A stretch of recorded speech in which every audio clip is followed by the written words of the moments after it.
Baik, terima kasih. Terkait dengan pernyataan Bapak Presiden, tentu ya kita sangat mendukung ya apa yang sudah dinyatakan oleh beliau, dan kami sangat responsif terkait dengan pernyataan beliau ya, pernyataan Bapak Presiden yang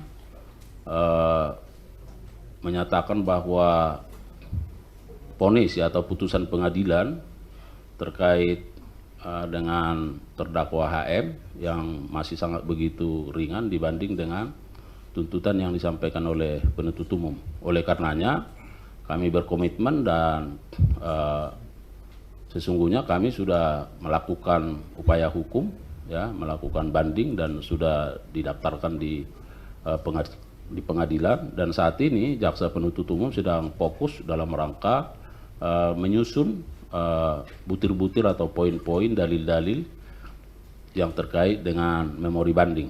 Nah, memang kami berkomitmen walaupun barangkali salinan putusannya masih kita tunggu, tapi karena ada catatan persidangan yang dilakukan oleh jaksa penuntut umum, maka itu juga bisa kita jadikan sebagai pedoman ya, sebagai dasar untuk menyusun dalil-dalil yang kita sampaikan, karena kita tahu bahwa dari sisi strakmat yang diajukan bahwa penuntut umum menuntut yang bersangkutan 12 tahun tapi hanya diputus dengan 6 tahun 5 bulan ya, 6,5 tahun ya. Oleh karenanya sekali lagi kami sangat mendukung apa yang disampaikan beliau dan kita responsif melakukan upaya-upaya untuk banding terhadap itu. Saya kira itu mungkin kan ya untuk tuntutan 50 tahun kan Pak Prabowo bilang tuh bisa 50 tahun. Nah itu kira-kira memungkinkan nggak Pak? Saya kira harus selalu saya sampaikan ya, presiden itu kepala negara ya, pemikiran presiden pemikiran filosofis kemaslahatan ya.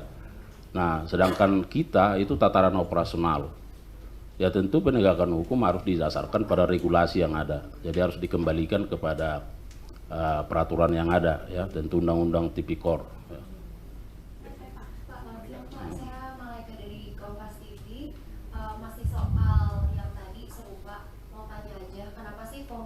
Vonis koruptor itu banyak yang berbeda dan sangat jauh dengan yang dituntutkan oleh jaksa. Soalnya pertanyaan kita sama nih ya, kita sebaris soal itu ya. Jadi saya sampaikan bahwa dalam sistem peradilan pidana terpadu di Indonesia ada yang namanya an integrated criminal justice system.